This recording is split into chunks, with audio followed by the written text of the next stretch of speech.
Alguém está lembrando que o próprio Padre Pio e Santa Teresa se colocavam como não merecedores e como pecadores. Estes santos têm uma visão da perfeição muito mais nítida do que a nossa. Então, como eles veem a perfeição de uma forma melhor, eles se julgam pecadores.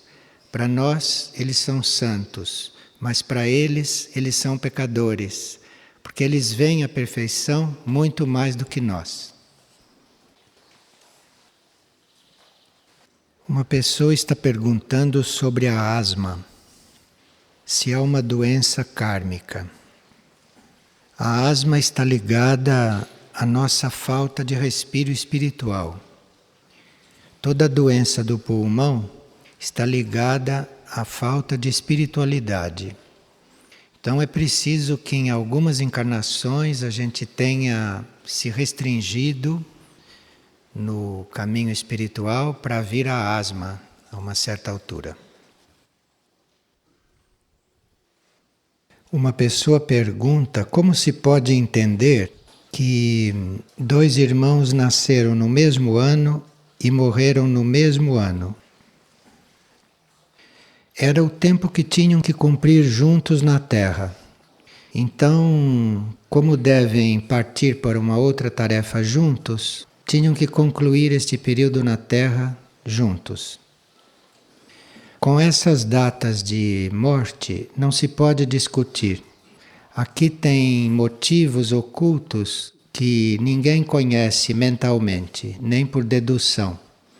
Não é o conhecimento externo da pessoa e da vida terrestre que explica a data da morte, e nem a data do nascimento. Então, se dois nasceram juntos e morreram juntos, é porque existe um motivo maior para isso acontecer. Uma pessoa está perguntando se num casamento apenas um está voltado para a busca espiritual e o outro não. E quando se torna muito difícil manter a união porque pensam diferente. Como se faz para saber se é a hora certa de separar sem prejudicar a evolução? Quando existe isso entre duas pessoas, é porque não existe matrimônio. Existe casamento, existe união entre pessoas, mas não o matrimônio. O matrimônio é um sacramento, e no matrimônio não acontece isto, de cada um pensar de um jeito e de um fazer a evolução e o outro não. Isto no matrimônio não existe. Então, isto é próprio de casamentos. Agora, pode-se voltar para a própria alma, para a própria mônada e pedir luz sobre o assunto. Porque se aquilo for uma união kármica, então de dentro da pessoa vem a luz para saber se aquilo deve prosseguir ou não, em nome da evolução ou em nome de algum pagamento kármico. Então é preciso pedir luz, porque nem sempre as pessoas estão casadas porque estão num matrimônio consagrado. Às vezes estão casadas para ajustar pontos kármicos antigos. Então aqui precisa pedir luz para saber o que fazer nestes casos, se separar ou não. Isto são coisas muito individuais e que cada um deve ver com a sua alma ou com a sua mônada. E se quando nós somos responsáveis por um animal, se isto significa que aquele elo continuará por etapas futuras? Sim, pode acontecer. Principalmente se o animal já é individualizado. Se o animal já tem um princípio de alma e se nós estamos colaborando na formação daquela alma. Aquilo cria um vínculo espiritual com o animal. E muito provavelmente nós vamos reencontrá-lo em etapas futuras. A pessoa pergunta se quando nós pedimos uma orientação em sonho e a resposta não aparece em sonho e nem no decorrer dos dias, como se pode ter a certeza de que estamos na tarefa certa? Isto é, a pessoa pergunta se está na tarefa certa e não vem a resposta, nem em sonho e nem no dia a dia. Como ela faz para saber se está na tarefa certa? Eu acho que quando o que nós estamos fazendo está fazendo bem para os outros, estamos na tarefa certa naquele momento. Então, se aquilo está sendo positivo, se aquilo está sendo evolutivo, se aquilo está ajudando outras pessoas, isto é um sinal de que nós estamos na tarefa certa. Porque tarefa certa não é aquela que nós gostamos de fazer, e nem aquela que nós estamos fazendo com muito prazer e com muita alegria. A tarefa certa é aquela necessária para os outros. E nós estamos colocados ali porque naquele momento nós somos os mais indicados para estarmos ali, por diferentes circunstâncias, que nem sempre são nossas, nem sempre são por nossa causa. Sim. Como é que a gente sabe que você está fazendo ou está fazendo bem para o outro? Ela diz, como é que a gente sabe que está fazendo bem para o outro? Porque a energia indica isto. A energia vitaliza o trabalho, você percebe que estão acontecendo evoluções, você percebe que à medida que você cumpre a tarefa, está havendo transformações em você. Então, se está havendo uma evolução, se está havendo uma transformação, então está tudo certo. E uma pessoa teve vários sonhos nos quais ela se reconciliava com pessoas. Mas no plano físico isto não acontecia, era só nos sonhos. Então ela está perguntando se aquele sonho repercute na realidade física.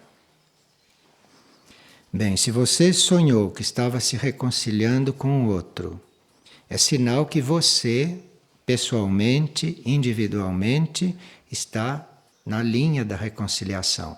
Sinal que você está disposto a reconciliar. Agora, se o outro não está disposto a se reconciliar, você já fez a sua parte. E aí já aconteceu alguma coisa. Isso sempre repercute na realidade física. Repercute porque se alguma coisa aconteceu conosco em sonhos, repercute na atividade física. Porque nós mudamos, nós nos transformamos e mesmo que o outro não se reconcilie fisicamente, a nossa atitude muda, muda a nossa vibração, o que abre uma porta para aquilo acontecer um dia por parte do outro. Uma pessoa gostaria de compreender melhor a palavra igualdade. Num certo sentido, é nós considerarmos a vida em todos os seus níveis. Porque se você fica considerando as coisas só no plano físico, ou só no plano mental, ou só no plano emocional, que não pode haver igualdade. Você precisa considerar a vida em todos os planos, em todos os níveis, considerar esses planos, a vida nesses planos, como uma única vida. Então vai havendo igualdade. Então, se nós temos uma vida física, uma vida externa, a qual nós curamos muito, cuidamos muito dela, mas não cuidamos, por exemplo, da vida mental, não cuidamos da vida emocional, não cuidamos da vida etérica, então aqui não pode haver igualdade. Isto é uma vida toda descontínua. Não pode haver igualdade aqui. Você tem que trabalhar todos os planos, que é para isto ir ficando homogêneo e para haver uma certa igualdade. E uma pessoa está perguntando o que é ser verdadeiro e o que é ser espontâneo. Que ele percebeu que são dois níveis diferentes, são duas coisas diferentes. A espontaneidade está ligada à manifestação dos corpos, do corpo físico, do corpo emocional, do corpo mental. Espontaneidade é a manifestação dos corpos. Ser verdadeiro é outra coisa, não tem nada a ver com ser espontâneo. Você pode estar muito espontâneo e aquilo é um movimento dos corpos. Aquilo pode não ser um movimento da sua alma, Aquilo não é o movimento interior, não é o movimento real seu. Então, ser verdadeiro não é seguir o movimento dos corpos, ser espontâneo. Ser verdadeiro é outra coisa. É você estar identificado com aquele nível de consciência seu, atual. Então, o seu nível de consciência está num ponto. A espontaneidade dos teus corpos está num outro ponto. A espontaneidade dos teus corpos é todo um jogo de forças que eles estão procurando controlar ou não, ou nem estão pensando nisto. Isso é espontaneidade. Então, não sei se pode dizer que uma pessoa evoluída é espontânea. Isso é uma coisa que não tem nada a ver. Então, uma pessoa evoluída não é espontânea, porque ela não está manifestando coisa dos corpos. A pessoa evoluída pode ser verdadeira, isto é, ela está identificada com o próprio nível de consciência. E os corpos vão seguir aquele movimento. Veja que não tem nada a ver com espontaneidade isto. Espontaneidade é os corpos fazendo o que querem. E você ser verdadeiro é os corpos seguirem, os corpos acompanharem o seu movimento da consciência. Bem diferente. E uma pessoa tem uma profissão de reabilitar os outros. E ela então procura manter-se em oração durante todo o tempo em que está intervindo. E ela agora viu que ela tem a tendência para rezar o Pai Nosso, enquanto está tratando dos outros. E ela quer saber qual é o significado disto, ou melhor, qual é o significado do Pai Nosso.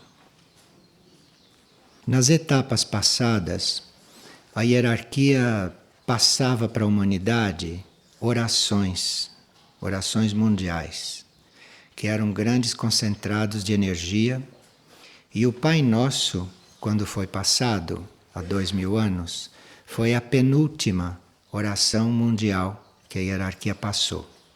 Então o Pai Nosso serviu para 1000 e tantos anos. Depois, a hierarquia passou a grande invocação.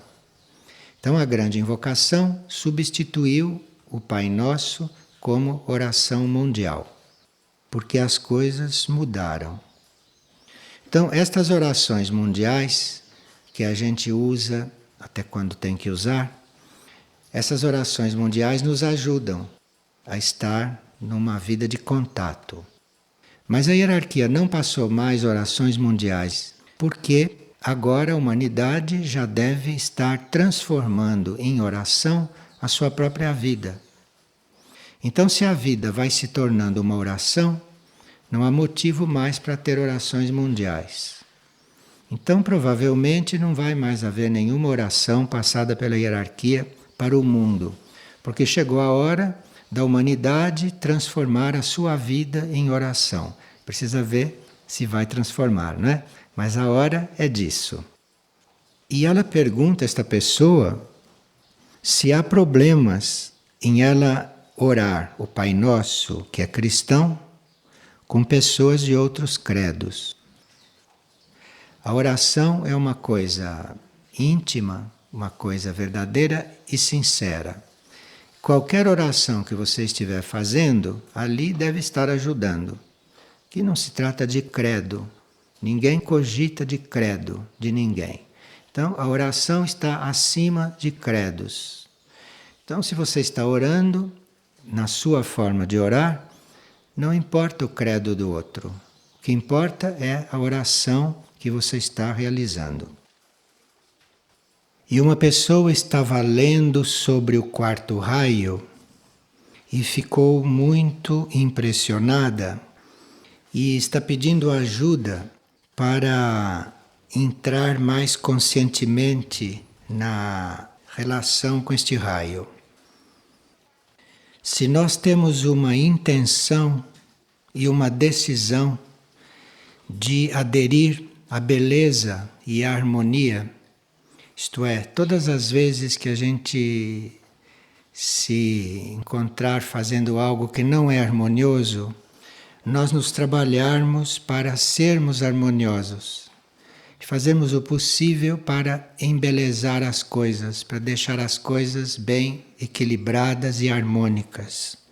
Então, com isto, a energia do quarto raio vai respondendo e vai nos atendendo nesta aspiração de sermos harmoniosos. Mas precisa que a gente tenha esta intenção. E nós temos que ver também este assunto numa perspectiva maior. Porque no princípio nós trabalhamos a nós mesmos para sermos harmoniosos. Mas no trabalhar a nós mesmos, e quando a energia do quarto raio começa a fluir, nós teríamos que unir a nossa harmonia com a harmonia das outras almas. Porque esta questão da harmonia no planeta é um assunto das almas. E o quarto raio é que as cuida neste sentido, é que conduz este processo. Então é claro que existe em todos nós um esforço, uma atitude individual de sermos harmoniosos.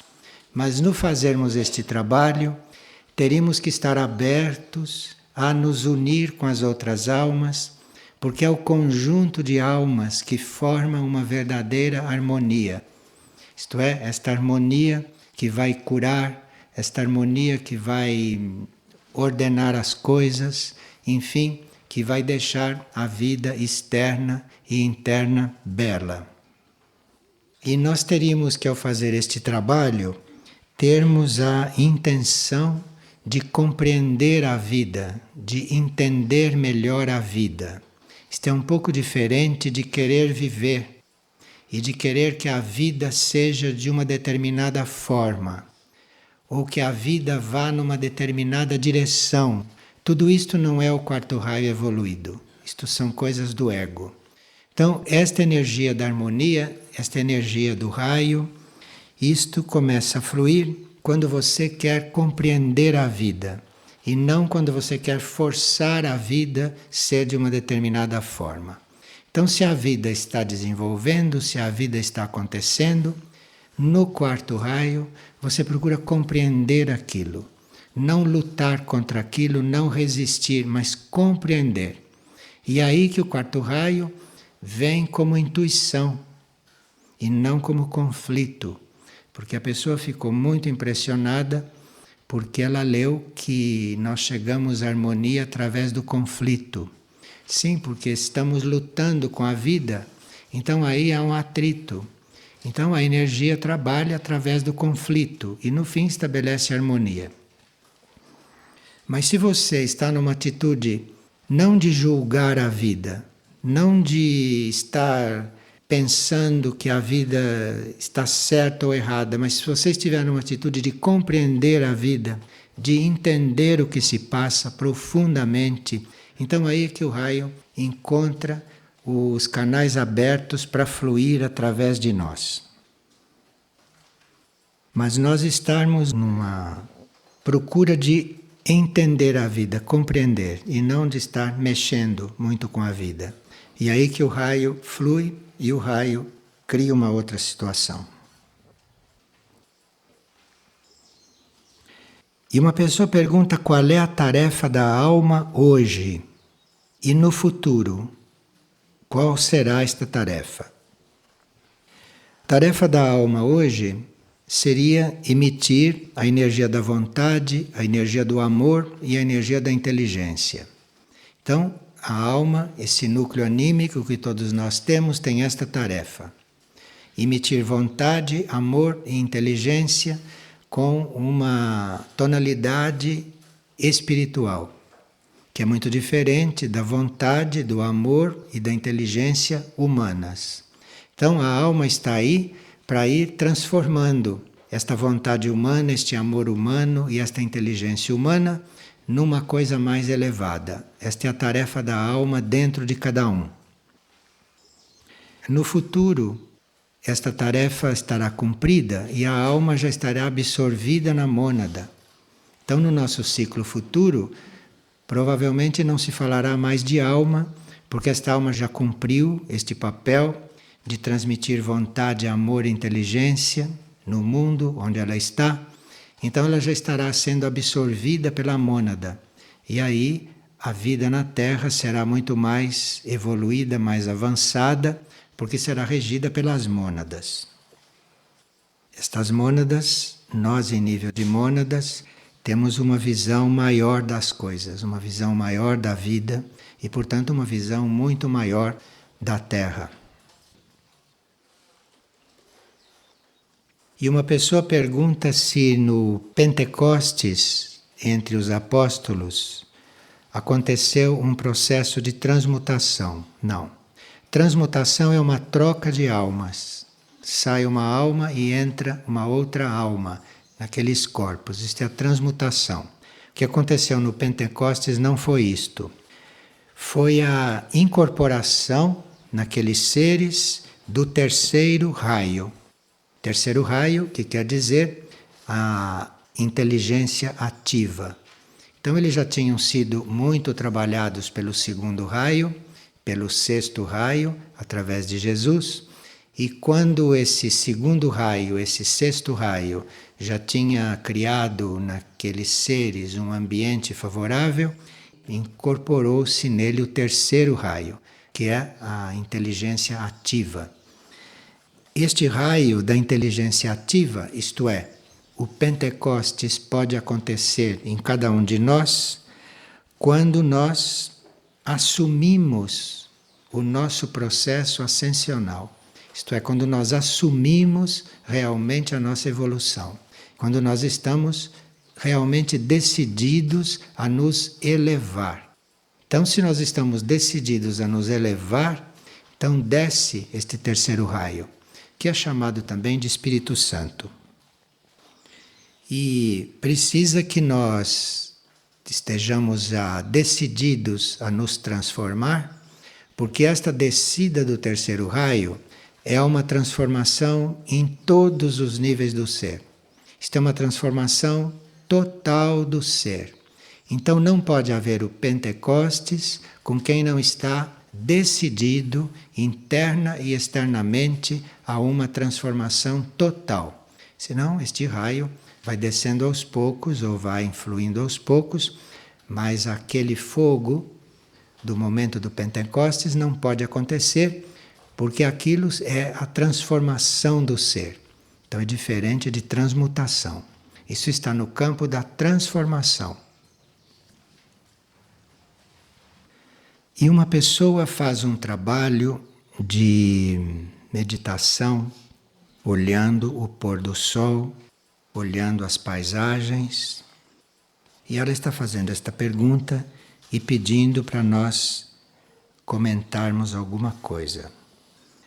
Nós podemos estar diante do pôr do sol ou diante dessas manifestações perfeitas, belas da natureza, com muitas atitudes. Se você está diante do pôr do sol, simplesmente em comunicação com aquilo, sem querer se conectar, sem querer contato com o superior, sem nada, da forma mais simples possível, da forma mais pura possível.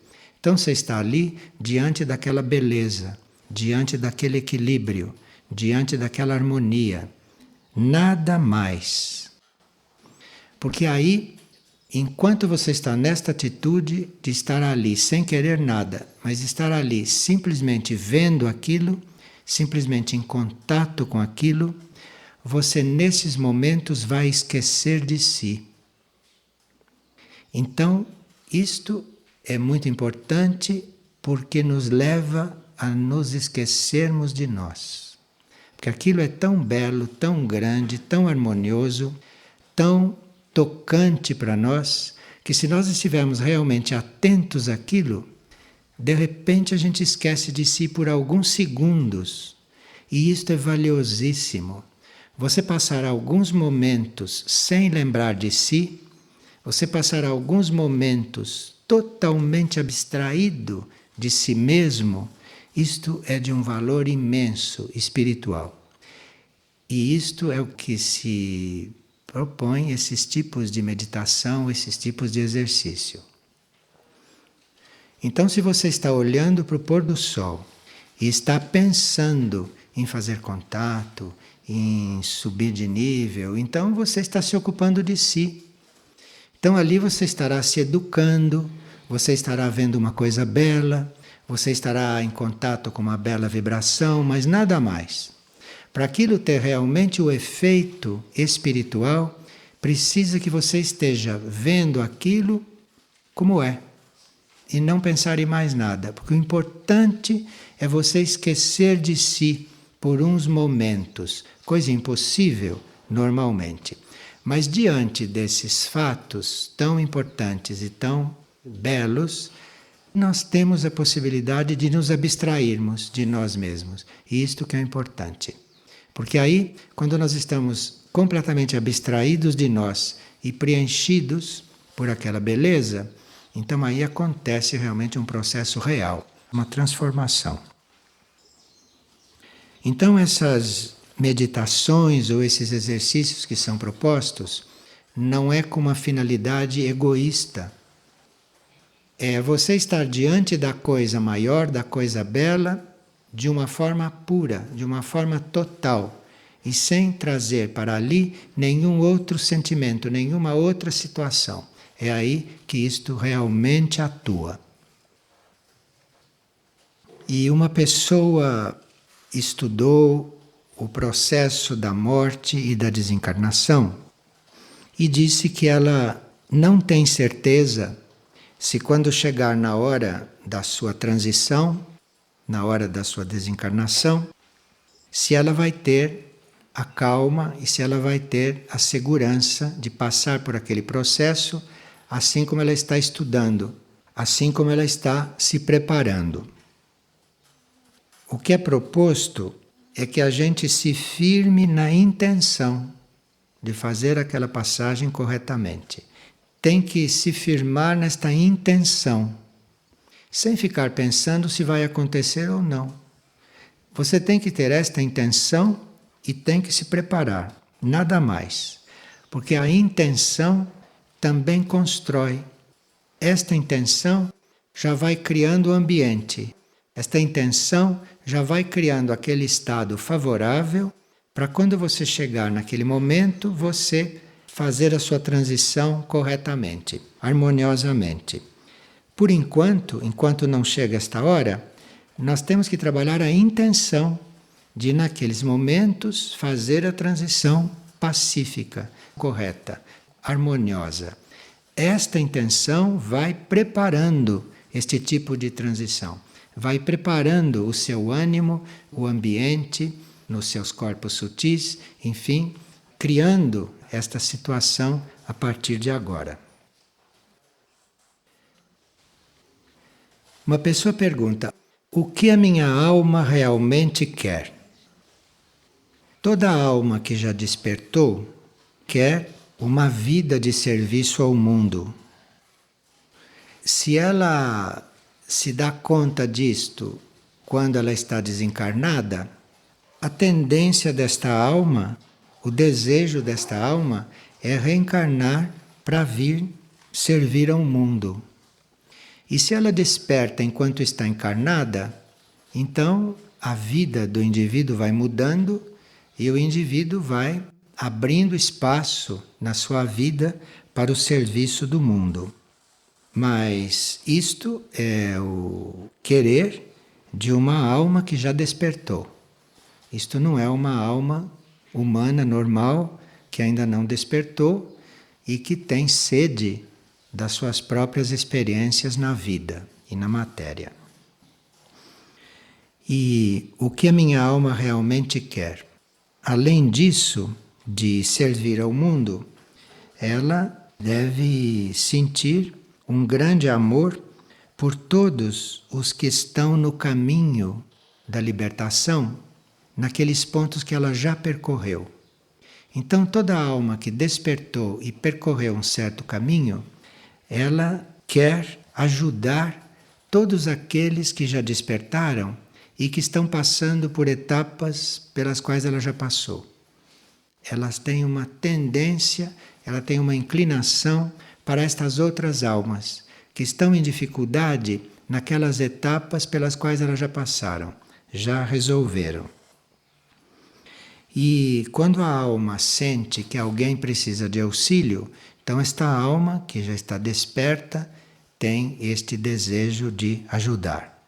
A alma que despertou ama quem está em dificuldade, ela ama quem precisa de auxílio, quem está necessitando de resolver coisas que ela já resolveu. Este é o amor da alma.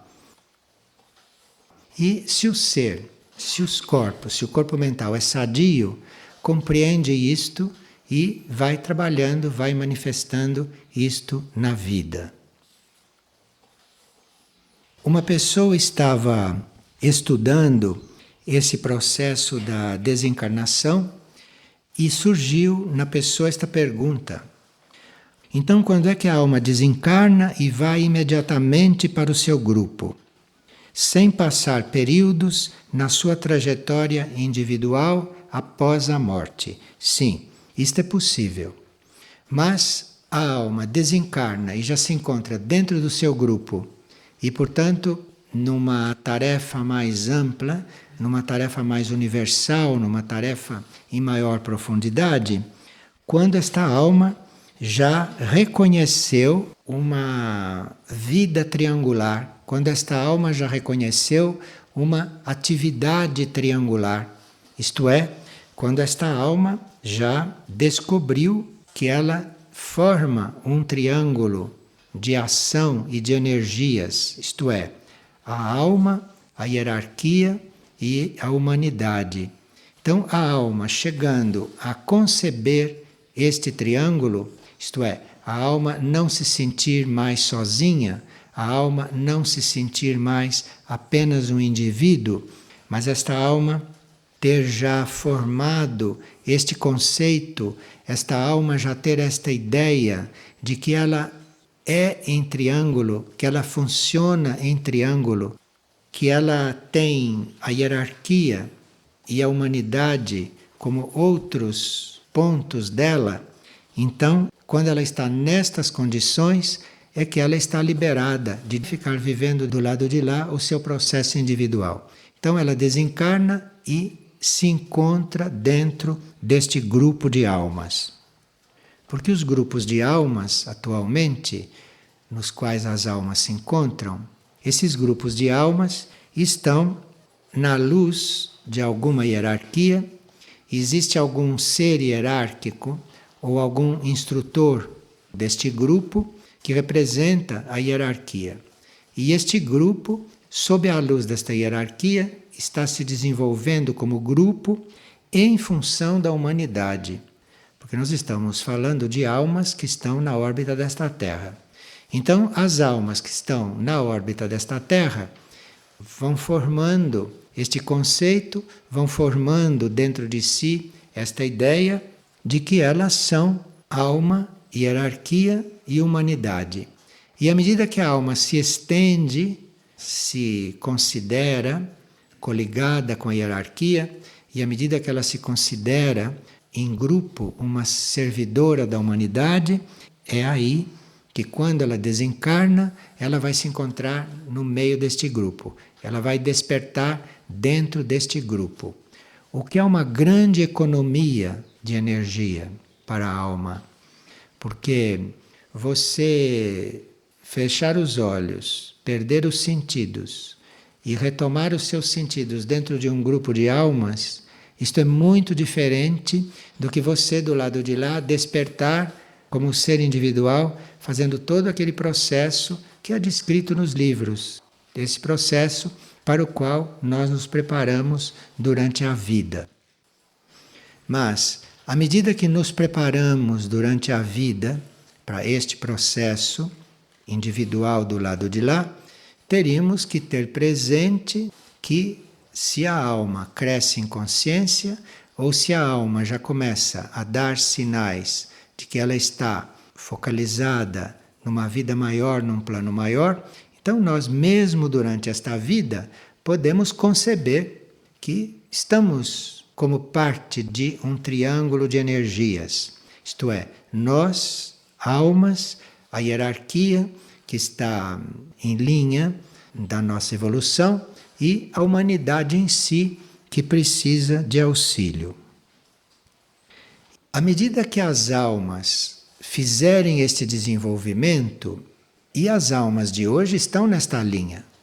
Então, à medida que for havendo este desenvolvimento, que no conceito da alma se criar esta triangulação, que no conceito da alma a hierarquia e a humanidade for tão importante quanto ela, for tão essencial como ela mesma, isto cria uma tal energia de cura, um tal ambiente de purificação, de pureza, de transmutação, de elevação. Isto cria todas as condições para que certas enfermidades desapareçam. Então, isto é um ângulo espiritual de como se pode ver o desaparecimento das enfermidades. Há muitos outros, como sabemos, mas algumas enfermidades só desaparecerão quando acontecer todas as coisas que já sabemos, mas principalmente quando as almas já estiverem nestas condições, quando as almas tiverem um conceito tríplice delas mesmas, quando as almas estiverem tão coligadas com a hierarquia e com a humanidade, que aí cria-se uma tal atmosfera de cura, de perfeição, que na Terra é muito rara. Então aí, estas almas, com esta sua irradiação, são estas almas que vão eliminar da superfície da Terra certas enfermidades, como as doenças respiratórias, as doenças do pulmão, as doenças da garganta, das células cerebrais, a cura das doenças mentais. Veja, as doenças mentais só vão desaparecer quando as almas tiverem reconhecido isto e quando as almas estiverem já vivendo esta triangulação. Porque existe um karma humano, existe um karma da Terra, mas se estas almas entram em composição com a hierarquia espiritual, que não tem mais este karma, a hierarquia espiritual já está acima deste karma, porque a hierarquia espiritual, na sua maior parte, ou quase na sua totalidade, já nem encarna mais, já está em leis superiores. Então, é aí que essas doenças mentais, essas desobsessões e o equilíbrio e o ritmo irá se instalando na vida terrestre, nos corpos, enfim, é aí que vai haver saúde para as pessoas. Então isto é muito importante porque nós buscamos a cura, e vocês já notaram que quando se busca a cura, quando se está em processo de cura, nós temos presente a hierarquia e temos presente a lei do serviço. Então, quando você está em processo de cura, hierarquia e serviço é algo inerente a este processo. Sem a hierarquia na sua consciência e sem o serviço que você preste, não há possibilidade de cura. Isto é uma forma desta triangulação já começar. E aí acontecerá aquilo que se chama de longevidade. Longevidade não quer dizer nós vivemos eternamente, nós não morrermos mais. Longevidade é nós vivermos até quando a alma tiver o que fazer aqui. É vivermos até quando a alma estiver realizando o seu trabalho, ou vivermos até quando a evolução da alma estiver se processando dentro da encarnação. Aí realmente chegou a hora da morte. Mas não é o caso da maioria. A maioria morre muito antes desta data, porque a alma, como já vimos num outro estudo, desiste de insistir para que haja uma vida dela na vida humana. Então, a maioria das almas desencarnam antes de cumprir o seu processo, desencarnam antes de terminar as tarefas, de processarem o seu ritmo de desenvolvimento, desencarnam antes, porque preferem desencarnar antes do que se arriscar dentro da vida terrestre sem esta guiança superior, sem esta luz superior guiando a vida. Então, longevidade, que é o que nós todos precisamos adquirir, não é ficarmos aqui vivendo para sempre. Longevidade quer dizer nós estarmos encarnados até o momento em que a alma deve ficar encarnada. E não nós vivermos de tal maneira e termos tais envolvimentos com outras leis que leve a alma a desencarnar antes, que leve a alma a ir-se embora antes do tempo previsto. Então são poucos aqueles que têm longevidade, são poucos aqueles que vivem até quando a alma tem que viver, porque a grande maioria desencarna antes do tempo, para não comprometer a própria alma com certos envolvimentos com a matéria terrestre.